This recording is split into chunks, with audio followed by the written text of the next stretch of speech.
नमस्कार, जोहार। मैं याचना जायसवाल, आप देख रहे हैं न्यूज झारखंड। चलिए जानते हैं सुबह से लेकर शाम तक की झारखंड की तमाम बड़ी खबरों को। दीपावली कल, जगह जगह बिक रहे मिट्टी के खिलौने, जाने कब तक है शुभ मुहूर्त। दीपावली को लेकर राजधानी में जगह जगह बाजार लगे हैं, जहां मुख्य बाजार जिला, स्कूल, मेन रोड, कचहरी, चर्च रोड, धुरुआ में देखा जा रहा है। वहीं अलग अलग चौक चौराहों और गली में भी दीपावली बाजार लगे हैं, जहां लोगों को सुबह से ही खरीदारी करते देखा जा रहा है। राजधानी में जगह जगह मिट्टी के दिए बिक रहे हैं, जो 100 रुपए से लेकर 150 रुपए सैकड़े मिल रहे हैं। वहीं करंज तेल 150 रुपए प्रति लीटर बिक्री हो रहा है। इसके साथ ही मिट्टी के खिलौने 10 रुपए प्रति पीस की दर से बिक रहे हैं, जबकि हाथी, घोड़ा, करी, भैंस, शेर, तोता समेत अन्य खिलौने 50 रुपए से 80 रुपए प्रति पीस बिक्री है।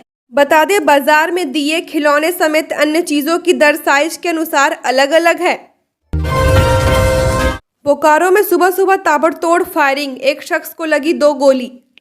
बोकारो में आज सुबह सुबह गोली चली है, जिसमें एक शख्स घायल हो गया। जानकारी के मुताबिक मोटरसाइकिल सवार 2 अपराधियों ने बड़ा खटाल के पास ताबड़तोड़ फायरिंग की है। इस गोलीबारी में अपराधियों ने व्यक्ति को 2 गोली मारी। घायल शख्स सेक्टर 9 महुआर के रहने वाला शंकर रवानी है। घटना के बाद घायल को फौरन बोकारो जनरल अस्पताल में भर्ती कराया गया। शंकर रवानी को एक गोली कमर के नीचे और एक पैर में लगी है। बताया गया है कि शंकर शनिवार सुबह 8 बजे के करीब अपने बुलेट से सेक्टर 4 की ओर जा रहा था। उधर अपराधी पहले से ही घात लगाए बैठे थे। बड़ा खटाल के पास पहले से घात लगाए अपराधियों ने शंकर पर फायरिंग कर दी। घटना बोकारो के हरला थाना क्षेत्र की है। IOCL टर्मिनल के पास 12-13 नवंबर को आतिशबाजी प्रतिबंधित, सुरक्षा का खतरा। 12 नवंबर को दीपावली है। इस मौके पर आतिशबाजी देखने को मिलती है, पर इसके साथ ही सुरक्षा संबंधित चिंताएं आती हैं। इस कारण से इंडियन ऑयल कॉरपोरेशन लिमिटेड ने अपनी चिंताओं को खुंटी में स्थानीय प्रशासन के साथ साझा किया है। IOCL के GM के आग्रह को देखते हुए खुंटी जिला प्रशासन ने चेतावनी जारी करते हुए कहा है कि IOCL टर्मिनल के आसपास 500 मीटर के दायरे में आतिशबाजी प्रतिबंधित रहेगा। साथ ही इस दायरे में आकाशगामी पटाखे, रॉकेट वगैरह नहीं जलाए जाएंगे। चूंकि आतिशबाजी से IOCL खुंटी टर्मिनल विपणन प्रभाग परिसर को झारखंड राज्य के अधिसूचना से प्रतिबंधित क्षेत्र घोषित किया गया है। ऐसे में IOCL टर्मिनल के 500 मीटर की परिधि क्षेत्र में 12 और 13 नवंबर को निषेधाज्ञा लागू रहेगी। जहां अत्यंत प्रज्वलनशील पेट्रोलियम पदार्थों के भंडारण हो, वैसे स्थानों पर पटाखा जलाना, आतिशबाजी करना प्रतिबंधित रहेगा।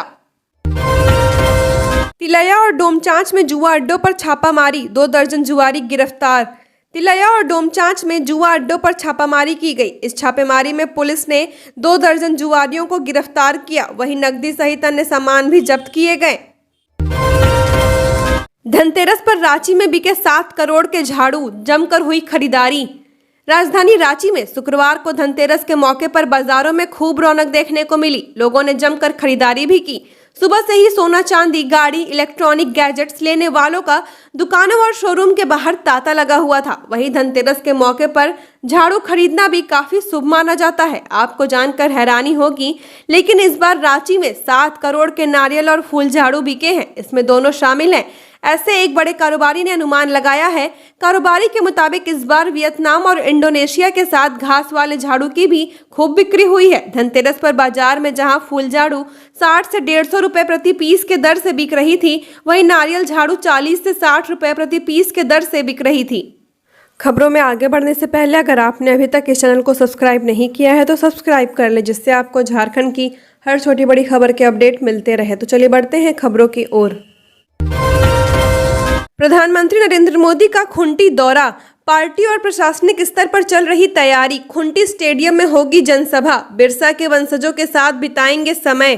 प्रधानमंत्री नरेंद्र मोदी के खुंटी दौरे को महज 4 दिन रह गए हैं। उनके खुंटी दौरे को लेकर जहां पार्टी स्तर पर भी तैयारी चल रही है, तो वहीं आधिकारिक स्तर पर भी जोर शोर से काम चल रहा है। प्रधानमंत्री की प्रस्तावित यात्रा को लेकर खुंटी के उपायुक्त लोकेश मिश्रा बिरसा मुंडा के गांव उलीहातू का लगातार दौरा कर रहे हैं।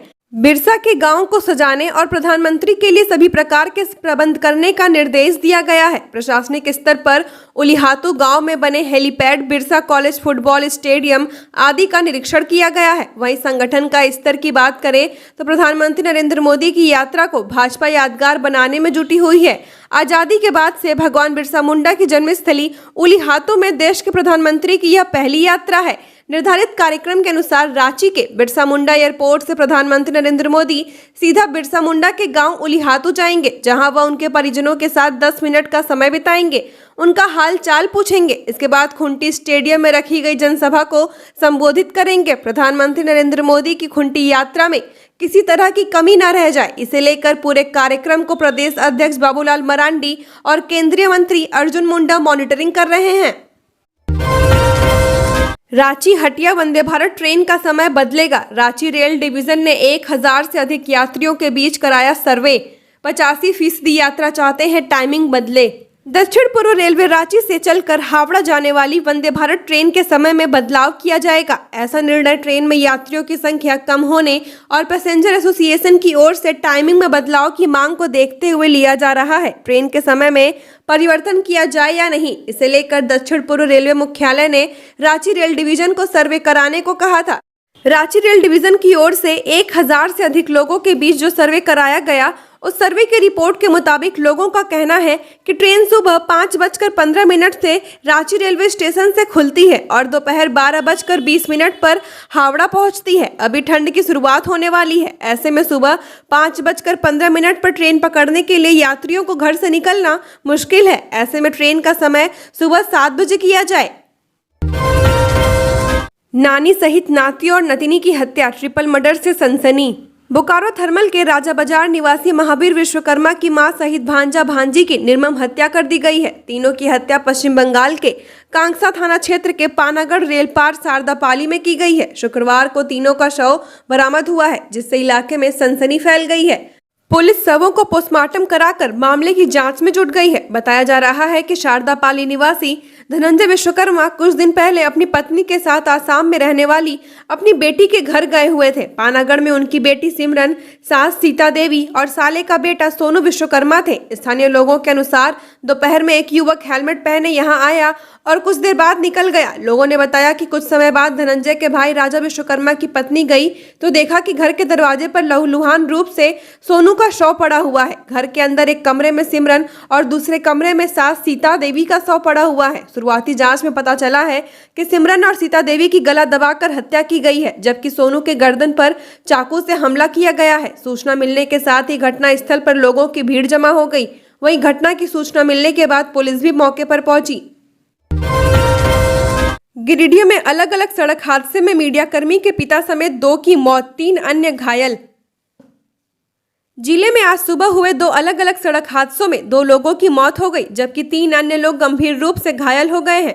बगोदर थाना इलाके के बगोदर सरिया रोड स्थित अंबड़िया मोड़ में हुई एक घटना में गैस सिलेंडर से लदे ट्रक और वैगनार के बीच हुई टक्कर में कार सवार मंझलाडीह निवासी युवक की मौके पर ही मौत हो गई, जबकि 3 अन्य लोग घायल हो गए।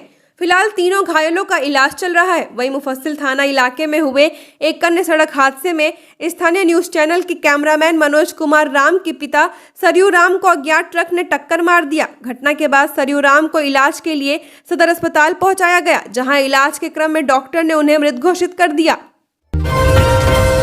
जलाशयों में जमा हो रहे गाद की निकासी, बांधों की सुरक्षा के लिए झारखंड जलाशय डिसिल्टेशन पॉलिसी 2023 पर सरकार ने मांगे सुझाव। राज्य सरकार के मुताबिक जल संसाधनों के समग्र विकास और प्रबंधन के लिए जलाशयों डैमों में सिल्ट प्रबंधन एक महत्वपूर्ण विषय है। राज्य में अवस्थित जलाशयों डैमों के निर्माण के बाद सेडिमेंटेशन के कारण उनमें भारी मात्रा में सिल्ट, गाद वगैरह जमा हो गया है। इस कारण इनकी वास्तविक भंडारण क्षमता में कमी आ गई है। सिंचाई और पेयजल व्यवस्था प्रभावित हुई है। इससे उनकी सुरक्षा सुविधाओं को लेकर चिंताएं भी पैदा होने लगी है। बाढ़ प्रबंधन पर प्रतिकूल प्रभाव पड़ सकता है। ऐसे में जलाशयों से गाद की निकासी व्यवस्था अब जरूरी है। साथ ही बांध की सुरक्षा और बाढ़ मैनेजमेंट भी आवश्यक है। इससे योजनाबद्ध तरीके से गाद निकासी और बांधों की सुरक्षा संबंधित कार्य संभव हो सकेंगे। सरकार आपके द्वार शिविर में आवेदन के दिन ही निष्पादित करे। सरकार आपके द्वार कार्यक्रम के तहत लगने वाले शिविरों में आवेदन के दिन ही उसे निष्पादित करने का निर्देश मुख्य सचिव सुखदेव सिंह ने राज्य के सभी उपायुक्तों को दिया है। जिन आवेदनों का निष्पादन शिविरों में संभव नहीं है, उनका निष्पादन आवेदन मिलने से 7 दिनों के अंदर प्राथमिकता के आधार पर करें। कार्यक्रम में प्राप्त सभी आवेदनों का निष्पादन 29 दिसंबर से पहले करें। मुख्य सचिव ने बीते 6 नवंबर को राज्य स्थापना दिवस पर शुरू होने जा रहे सरकार आपके द्वार के तीसरे चरण के आयोजन की उच्च स्तरीय समीक्षा की थी। समीक्षा के आधार पर निर्देश जारी कर दिए गए हैं। झारखंड स्थापना दिवस के मौके पर 15 नवंबर को मुख्यमंत्री आपकी योजना आपकी सरकार आपके द्वार कार्यक्रम की शुरुआत करेंगे। 29 दिसंबर तक चलने वाले इस कार्यक्रम के तहत सभी जिलों में शिविर लगाए जाएंगे। शिविर लगाने में ऐसे पंचायतों या स्थलों को प्राथमिकता दी जाएगी जहां पहले शिविर नहीं लगे या जहां 2 बार आयोजित सरकार आपके द्वार में ही एक ही बार लगे। खनन घोटाला केस में ईडी के गवाह विजय हांसदा पर बयान बदलने का दबाव बना रहे थे एसपी नौशाद आलम। साहिबगंज में 1000 करोड़ के अवैध खनन मामले की जांच ईडी द्वारा की जा रही है। ईडी मामले में पूछताछ के लिए अब ईडी ने साहिबगंज के एसपी नौशाद आलम को समन कर दिया है। एसपी नौशाद आलम को ईडी ने 22 नवंबर को पूछताछ के लिए रांची ईडी कार्यालय में बुलाया है। एसपी पर आरोप है कि उन्होंने अवैध खनन मामले में ईडी के अहम गवाह रहे विजय हांसदा को गवाही से मुकरने के लिए दबाव बनाया। ईडी को इससे संबंधित कई सबूत मिले हैं जिसके आधार पर एसपी का बयान लिया जाना है। विजय हांसदा ने ईडी को जानकारी दी थी कि साहिबगंज के नींबू पहाड़ पर पंकज मिश्रा व उनके सहयोगी अवैध खनन कर रहे हैं। विजय हांसदा ने ग्रामीणों के साथ मिलकर अवैध खनन रोकने की कोशिश की तो पंकज मिश्रा के सुरक्षा गार्ड ने उनके साथ मारपीट किया। स्थानीय पुलिस में भी इसकी शिकायत की गई थी। उग्रवादी संगठन टीपीसी के नाम पर पत्रकार को जान से मारने की मिली धमकी। पिपरवाड़ से दैनिक आज के पत्रकार मिथिलेश कुमार नायक उर्फ विपिन को खबर प्रकाशित करने के बाद टीपीसी के नाम पर जान से मारने की धमकी मिल रही है। इस धमकी को भारतीय श्रमजीवी संघ एवं बीएसपीसी की झारखंड राज्य इकाई झारखंड जर्नलिस्ट एसोसिएशन ने गंभीरता से लेते हुए मामले की पूरी जानकारी रांची जोनल डीआईजी अनूप बिरथरे एवं एसएसपी रांची चंदन सिन्हा को दी है। अधिकारियों से मिलकर लिखित रूप से जानकारी दी गई है। आवेदन के साथ पत्रकार विपिन द्वारा प्रकाशित खबर व्हाट्सएप कॉल पर धमकी के साक्ष्य को उपरोक्त अधिकारियों को सौंपा गया। उन्होंने बताया कि टीपीसी के नाम पर मिल रही लगातार धमकी से पत्रकार इतना भयभीत हो गया है कि वह धनतेरस के अवसर पर भी अपने परिवार के साथ त्योहार मनाने घर नहीं गया। हत्या के संगठन ने संस्थापक शहनवाज हसन ने शुक्रवार को डीआईजी और एसएसपी रांची से मिलकर इस घटना को लेकर गंभीर चिंता जताते हुए कहा कि चतरा जिले में 2 पत्रकारों की हत्या के बाद से संगठन के वरीय अधिकारी काफी चिंतित हैं। रिम्स मौत के 30 घंटे बाद भी बेड पर पड़ा रहा शव। अस्पताल की चिकित्सा व्यवस्था देख बिफरी विधायक Amba Prasad. RIMS central emergency में भर्ती बड़का गांव के मरीज की मौत के बाद 30 घंटे तक बेड पर शव पड़े रहने की सूचना पर विधायक अंबा प्रसाद शुक्रवार को रिम्स पहुंची। उन्होंने सेंट्रल इमरजेंसी में मृत मरीज के परिजनों से जानकारी लेने के बाद पत्रकारों के सामने रिम्स की चिकित्सकीय व्यवस्था को लेकर जमकर नाराजगी जताई है। साथ ही रिम्स की खामियां गिनाने लगी। इसके अलावा व्यवस्था सुधारने की सलाह दी। उन्होंने कहा कि यह दुखद है कि रिम्स में मरीज की मौत के 30 घंटे होने पर भी शव बेड पर पड़ा हुआ है। बगल में अन्य मरीजों का इलाज चल रहा है। नर्स डॉक्टर वहां से गुजर रहे हैं लेकिन किसी का ध्यान नहीं है। विधायक ने कहा कि मरीज को परिजन दुर्घटना के बाद 8 नवंबर को रिम्स इलाज के लिए लेकर आए थे। पारिवारिक स्थिति खराब थी इसलिए अधीक्षक को फोन कर सहयोग करने को हमने आग्रह किया था लेकिन फिर भी लापरवाही बरती गई। नतीजतन मरीज की मौत हो गई। अन्य मरीजों से बातचीत के बाद लगता है कि रिम्स की व्यवस्था को सुधारने की जरूरत है। स्वच्छ दिवाली शुभ दिवाली का संदेश। रांची नगर निगम ने शहरवासियों को स्वच्छ दिवाली शुभ दिवाली का संदेश दिया है। स्वच्छता के प्रति लोगों को जागरूक करने के लिए हस्ताक्षर अभियान चलाया गया। वहीं निगम कार्यालय व बड़ा तालाब के पास रंगोली बनाई गई। 12 नवंबर तक यह अभियान चलाया जाना है। इसका उद्देश्य सांस्कृतिकता का आह्वान करना, घरों की सफाई को प्राथमिकता देना, प्लास्टिक के बदले पर्यावरण अनुकूल थैला अपनाने और वोकल फॉर लोकल को बढ़ावा देना है। नगर निगम इस अभियान को लेकर कई तरह की गतिविधियां चला रहा है। निगम कार्यालय के पास स्वयं सहायता समूह के सदस्यों ने 3 स्टॉल लगाए हैं। यहाँ हैंडमेड इको फ्रेंडली प्रोडक्ट की बिक्री की जा रही है। रोशनी महिला समिति, दुर्गा स्वयं सहायता समूह, सार्थक स्वयं सहायता समूह तथा आकृति महिला समिति की महिलाएं यहां सामान बेच रही हैं। धनतेरस पर प्रशासक अमित कुमार ने भी उक्त स्टॉल से सामान खरीदे। रांची के टैगोर हिल का होगा कायाकल्प। पर्यटन विभाग ने 4 करोड़ रुपए की दी स्वीकृति। रांची के ऐतिहासिक पर्यटन स्थल टैगोर हिल को संवारने व संरक्षित करने का काम शुरू कर दिया गया है। जिला प्रशासन की देखरेख में जीर्णोद्धार का काम शुरू कर दिया गया है। इसके लिए पर्यटन विभाग ने लगभग 4 करोड़ रुपए की योजना को स्वीकृति दे दी है। कोशिश की जा रही है कि पुराने स्ट्रक्चर में बदलाव किए बिना इसकी मरम्मति की जाए ताकि पर्यटकों के लिए यह आकर्षण का केंद्र बना रहे। पहले चरण में टैगोर हिल की सफाई और चोटी पर स्थित ब्रह्म मंदिर को मूर्त रूप दिया जाएगा। झारखंड वरीय न्यायिक सेवा के प्रवर कोटि व सुपर टाइम स्केल पदों को नए सिरे से किया गया तय। राज्य सरकार ने झारखंड वरीय न्यायिक सेवा के प्रवर कोटि सिलेक्शन ग्रेड एवं अधिकाल वेतनमान सुपर टाइम स्केल के पदों के संविभाजन कर दिया है। सुप्रीम कोर्ट के पारित आदेश और झारखंड हाई कोर्ट के अनुशंसा के आलोक में 1 जनवरी 2020 के प्रभाव से झारखंड वरीय न्यायिक सेवा के पदों के संविभाजन का प्रावधान किया गया है। इसके तहत प्रवर कोटि सिलेक्शन ग्रेड में पदों की संख्या संवर्ग बल का 35%, अधिकाल वेतनमान सुपर टाइम स्केल पदों की संख्या संवर्ग बल का 15% किया गया है। 1 जनवरी 2020 से तिथिवार संविभाजन वरीय न्यायिक सेवा संवर्ग के कुल पदों की संख्या 220, प्रवर कोटि में संविभाजन पदों की संख्या संवर्ग के कुल पदों का 35% यानी 81, अधिकाल वेतनमान में संविभाजित पदों की संख्या संवर्ग के कुल पदों का 15% यानी 35 किया गया है। बता दें कि इस संबंध में 18 अक्टूबर की कैबिनेट की बैठक में स्वीकृति दी गई थी। कार्मिक विभाग ने अधिसूचना जारी कर दी है। सीधो कान्हू पार्क में अब मॉर्निंग वॉक के साथ निःशुल्क योग प्रशिक्षण का भी मौका, जाने शर्तों को। राजधानी के फेमस सीधो कान्हू पार्क में मॉर्निंग वॉक का आनंद लोग लेते रहते हैं। अब निःशुल्क योग प्रशिक्षण का भी मौका 13 नवंबर से मिलेगा। इस संबंध में झार पार्कस रांची वन विभाग झारखंड के सीईओ के स्तर से सूचना दी गई है। इसके मुताबिक झार पार्कस अंतर्गत इस पार्क में नागरिकों को स्वास्थ्य के प्रति जागरूकता फैलाने तथा प्रकृति के साथ समन्वय स्थापित कर जीवन की पद्धति के विकास के लिए निःशुल्क योग प्रशिक्षण शिविर 13 नवंबर से शुरू होगा। इसका समय हर दिन सुबह 6:30 से 7:30 बजे तक रहेगा। मंगलवार को पार्क में साप्ताहिक बंदी में यह नहीं होगा। योग के लिए प्रशिक्षक की व्यवस्था झार पार्कस प्रबंधन के स्तर से की गई है। घायल अवस्था में मिला युवक, अस्पताल में मौत, परिजनों ने कहा हुई है हत्या। पुलिस कर रही है मामले की जांच।